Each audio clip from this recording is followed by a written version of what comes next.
Hey everyone, so Carnival just released a bunch of its guidelines for the initial sailings coming back here real soon. So I just wanted to recap all these new changes and give you a rundown of what it might mean for you. So first, the major things: COVID testing 1 to 5 days prior to embarking, and it must be negative. Face masks will be required. Reservations and shore excursions will probably be the only thing to do.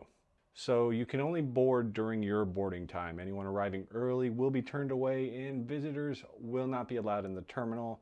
This includes diamond, platinum, and casino guests, no exceptions. Next, all guests aged 2 and up will be required to submit a negative COVID test taken 1 to 5 days prior to boarding. Doesn't matter if you've been vaccinated. Guests will be responsible for those pre-cruise tests, but there will also be testing in terminal and on board, which will be provided as part of your cruise fare. So there's also going to be health screening sent to you 72 hours before the date of embarkation, and guests will be required to reaffirm those responses at the time of check-in. And all guests are going to be required for their temperature to be taken as part of the boarding process. And anyone refusing testing will be denied boarding, and no refund or credit will be issued. Guests may also be required to undergo at least daily temperature checks and must submit to any requested medical screenings during the cruise. Temperature checks also may be conducted prior to disembarking and before participating in certain onboard activities. So what's all that mean? You need to get tested. You may be tested while on board or in the terminal. Health screenings will be a questionnaire in accordance with CDC guidelines. Denying any testing can get you thrown off the ship. And if you deny testing, you will not be refunded.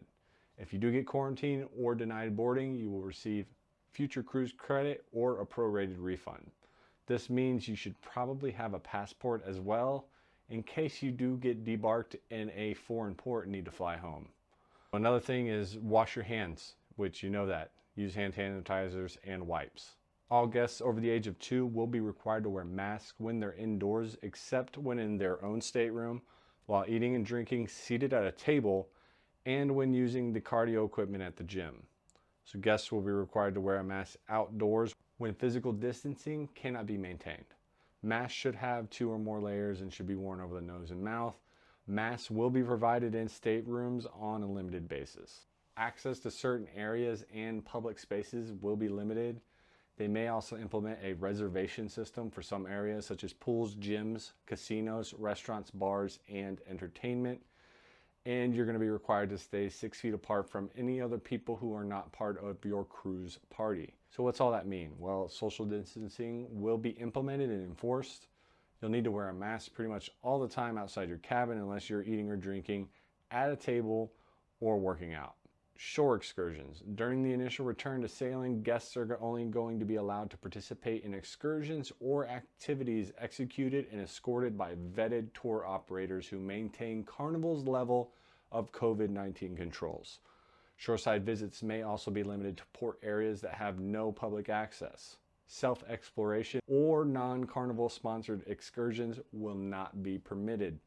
So what's that mean? You're not going to be able to leave the port at all pretty much, unless you're on a sponsored excursion or it's a self-contained port.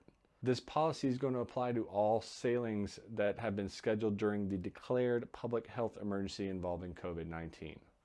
Carnival may avoid certain destinations if the community becomes infected, or they may end up limiting capacity on excursions. So they will have prearranged transportation from the ship to the venue and back again. Guests will be able to pre-purchase shore excursions through Carnival's Hub app or on carnival.com or while on board, which go do that now.